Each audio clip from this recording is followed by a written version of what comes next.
네, 미국 대선이 점점 더 가까워지자 바이든과 트럼프가 재집권 전략으로 무역 카드를 일제히 꺼내 들었습니다. 인공지능 열풍이 불고 미국과 중국의 반도체 패권 전쟁이 끝나지 않는 가운데 두 후보 모두 결국 중국 반도체 산업을 더 강력하게 제재할 수단 마련에 집중할 것으로 보이는데요.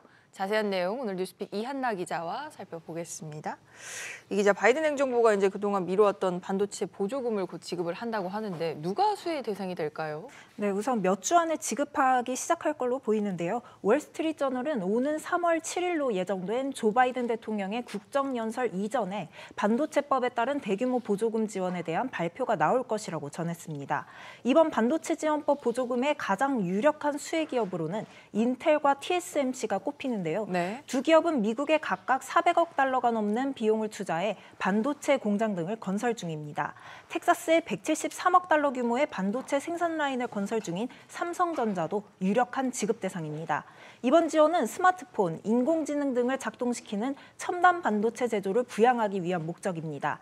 반도체 지원법은 2022년에 시행돼 미국의 반도체 생산 시설을 짓는 기업에 보조금을 지원하고 세액공제 혜택도 주는데요. 중요한 건 이 부분입니다. 대신 지원받은 기업은 향후 10년간 중국 같은 우려 국가에 반도체 설비를 지을 수 없습니다. 역시 키워드는 중국입니다. 중국을 견제하기 위한 법인데 트럼프도 가만히 있지 않죠. 네, 워싱턴 포스트는 도널드 트럼프 전 대통령이 재집권 시 중국 제품에 60%의 관세를 부과하는 방안을 참모들과 논의했다고 전했습니다.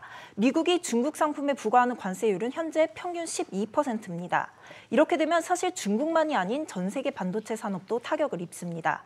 트럼프 전 대통령이 중국산 제품에 부과한 고율 관세는 2021년 출범한 바이든 행정부에서도 대부분 그대로 이어지고 있는데요.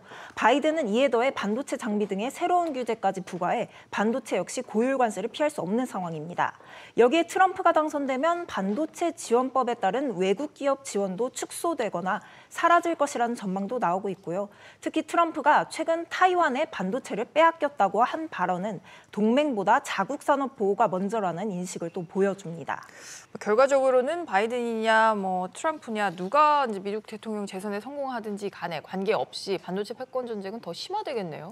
네, 맞습니다. 특히 중국의 반도체 산업 발전을 막는 것은 미국 여야가 대체로 모두 동의하는 몇 안 되는 목표 가운데 하나고요. 도널드 트럼프 전 대통령의 승리에 기여한 사례도 있습니다. 특히 바이든 정부 입장에서는 대중국 규제 효과를 증명하는 일은 임기 초반부터 꾸준히 추진해온 미국 제조업 재건 공약을 평가할 수도 있는 시험대라고도 볼 수 있습니다. 여기에 현재 AI가 군사, 안보 분야는 물론 경제, 산업 등 전 분야에서 중국의 게임 체인저가 될 수 있기 때문에 미국의 대중반도체 수출 통제는 더욱 강력해질 전망입니다. 알겠습니다. 오늘 여기서 정리하죠. 잘 들었습니다.